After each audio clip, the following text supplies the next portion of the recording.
A favelização do Sul, coincidência ou planejamento?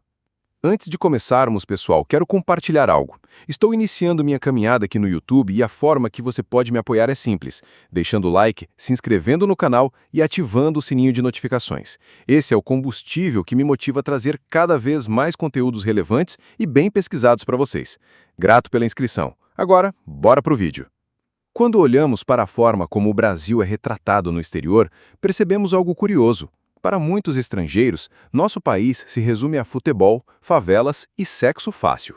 Se alguém de fora for questionado sobre personalidades brasileiras, provavelmente vai citar nomes como Pelé, Ronaldinho, Ronaldo e Neymar. São gênios da bola, sim, mas parece que a imagem que se vende é de um país que só exporta entretenimento, e não ciência, tecnologia ou pensamento crítico. Essa visão simplificada se conecta a um problema mais profundo. O Brasil é um país que, em boa parte, se acostumou com a miséria, com serviços públicos precários e com uma cultura de se contentar com pouco. Basta observarmos o resultado das eleições. Há uma divisão clara no mapa político, quase como se o país fosse cortado ao meio. Coincidência? Talvez não. Pode ser parte de uma estratégia de manutenção da divisão regional e social. Em muitos estados do Norte e do Nordeste, vemos capitais como São Luís, Belém e Salvador sofrendo com administrações ineficientes e infraestrutura precária. Já estados mais organizados e com economias mais dinâmicas, como Goiás, Santa Catarina e Paraná, acabam sendo penalizados. Por terem maior eficiência na arrecadação, contribuem mais para a União, mas recebem proporcionalmente menos recursos de volta. Além disso, atraem grande número de migrantes em busca de melhores condições de vida, o que gera desafios sérios: favelização acelerada, aumento da criminalidade e pressão sobre serviços públicos. Esse fenômeno não é novo. São Paulo, por exemplo, viveu isso nas últimas décadas, recebendo milhões de imigrantes internos. O resultado? Hoje enfrenta sobrecarga no transporte, na saúde, na segurança e até na qualidade de vida, o que tem levado parte da população a migrar para o interior ou até para outros estados. No entanto, a solução não é punir os estados que dão certo. Pelo contrário, o caminho é industrializar e fortalecer economicamente as regiões mais pobres, criando polos de desenvolvimento no norte e no nordeste.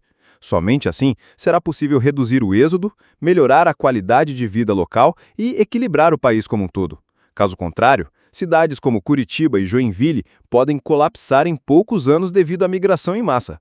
Imagine o que aconteceria se a população inteira de um país vizinho fosse despejada de uma vez só dentro do Brasil.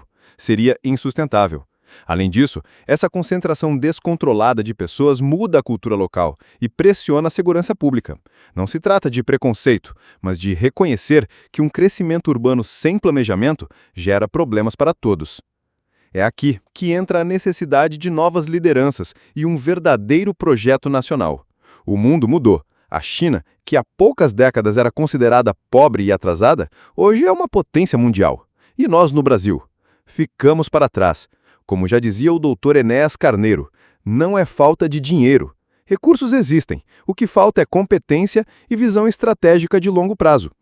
Qual é o plano de governo para os próximos 10, 20 ou 30 anos? Seguiremos apenas remediando crises ou finalmente teremos um projeto de nação que inclua desenvolvimento equilibrado para todos os estados?